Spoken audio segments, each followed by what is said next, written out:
Assalamualaikum warahmatullahi wabarakatuh. Saya Gina Muharam, saya mahasiswa Hukum Ekonomi Syariah, Sekolah Tinggi Agama Islam, Darut Tauhid Bandung. Pada kesempatan ini saya akan memaparkan terkait sejarah singkat hukum di Indonesia.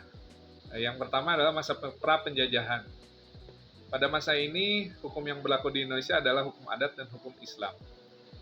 Hukum adat berlaku di setiap daerah dengan aturan dan norma yang berbeda-beda, berdasarkan sistem kekerabatan dan budaya setempat. Hukum Islam berlaku bagi masyarakat yang memeluk agama Islam bersumber dari Al-Quran dan hadis. Lalu kita menuju nomor 2, masa penjajahan Belanda.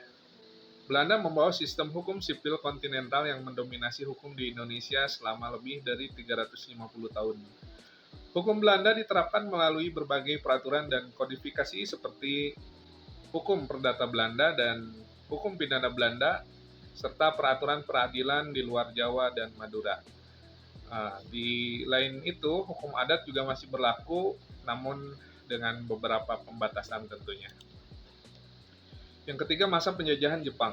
Jepang menerapkan sistem hukum campuran yang menggabungkan unsur hukum Jepang, hukum Belanda, dan hukum adat.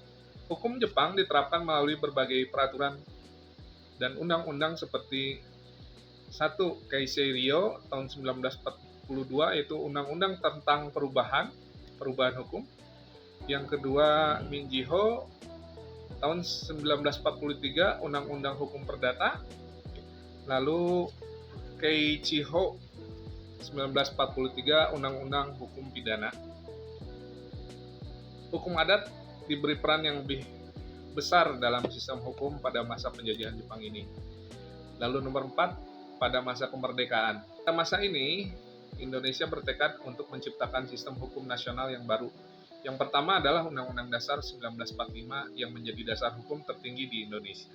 Yang kedua, pembentukan berbagai peraturan perundang-undangan dilakukan untuk mengisi kekosongan hukum dan menyesuaikan dengan kebutuhan bangsa.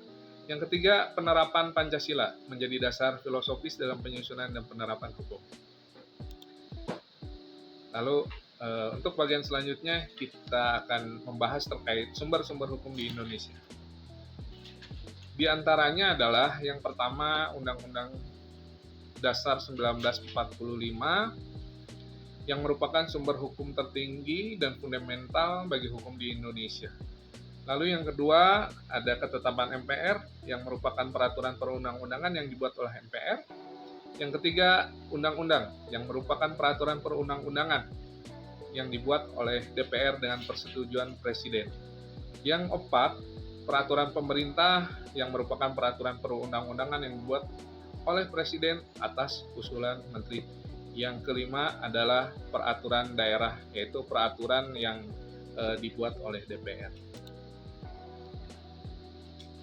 Kita menuju ke nomor 6, yaitu ada kebiasaan atau adat istiadat. Itu juga merupakan hukum yang tidak tertulis, tapi telah lama berlaku di Indonesia.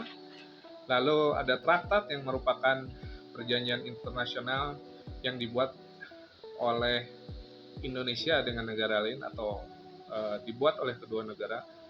Dan ada jurisprudensi yang merupakan putusan yang berkekuatan hukum tetap dan dijadikan rujukan dalam pengambilan keputusan hukum. Dijelaskan di sini selain sumber-sumber hukum di atas, terdapat beberapa sumber hukum lain yang diakui dalam sistem hukum Indonesia. Di antaranya doktrin, yang merupakan pendapat para ahli hukum yang berpengaruh terhadap perkembangan hukum. Prinsip-prinsip hukum umum, yang merupakan norma hukum yang bersifat umum dan mendasari hukum. Lalu ada keadilan dan kebenaran, yang bisa menjadi dasar dalam penerapan hukum juga tentunya.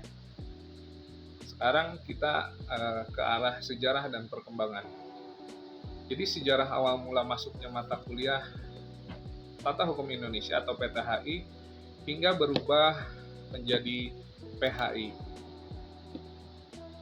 Pada masa kolonial Belanda, awal mula pada masa Hindia Belanda, pendidikan hukum di Indonesia masih terfragmentasi dan belum terstruktur. Fokus utama pendidikan hukum adalah pada hukum Belanda dan hukum adat. Beberapa perguruan tinggi memasukkan pengantar ilmu hukum. Lalu kita ke perkembangan. terkait sejarah dan perkembangan ilmu hukum. Pada tahun 1930 muncul kesadaran akan pentingnya pendidikan hukum di Indonesia. Tokoh-tokoh seperti Mr. Supomo dan Mr. Cornel Simanjuntak mulai mempelopori perkembangan mata kuliah hukum nasional. Mata kuliah ini bertujuan untuk memberikan pemahaman dasar tentang sistem hukum di Indonesia, termasuk hukum adat, hukum Islam, dan hukum Belanda. Lalu pada masa kemerdekaan, mata kuliah in leading towards the Westwensep, jika mudah-mudahan benar pengucapannya, namanya menjadi Pengantar Tata Hukum Indonesia atau PTHI. Perubahan nama ini mencerminkan pergeseran fokus dari hukum Belanda ke hukum nasional Indonesia. PTHI menjadi mata kuliah wajib di Fakultas Hukum Indonesia. Evolusi isi kuliah terkait PTHI terus berkembang seiring dengan perkembangan sistem hukum di Indonesia. Selain membahas hukum adat, hukum Islam, dan hukum Belanda, PTHI juga mulai membahas Undang-Undang Dasar 1945, Peraturan Perundang-undangan Nasional, dan isi hukum kontemporer. Lalu di tahun 1984, kurikulum pendidikan tinggi di Indonesia mengalami perubahan besar pada tahun tersebut. Salah satu perubahannya adalah perubahan nama mata kuliah PTHI menjadi PHI atau yang sekarang kita kenal dengan Pengantar Hukum Indonesia. Perubahan nama ini dimaksudkan untuk lebih mencerminkan substansi isi kuliah yang tidak hanya fokus pada tata hukum, tetapi pada aspek hukum lainnya juga. Saat ini PHI masih menjadi mata kuliah wajib di Fakultas Hukum di Indonesia. Isi kuliah PHI terus diperbarui untuk mengikuti perkembangan hukum terbaru dan isu-isu hukum kontemporer. PHI diharapkan dapat memberikan bekal bagi mahasiswa hukum untuk memahami dan menerapkan hukum di Indonesia secara kritis dan bertanggung jawab. Baiklah, itulah beberapa hal yang saya bahas terkait sejarah singkat hukum di Indonesia, perkembangan dan terkait PTHI dan Pengantar Hukum Indonesia yang sedikit saya sampaikan. Mudah-mudahan bisa dapat dimengerti dan juga dapat diterima dengan baik. Terima kasih. Wassalamualaikum warahmatullahi wabarakatuh.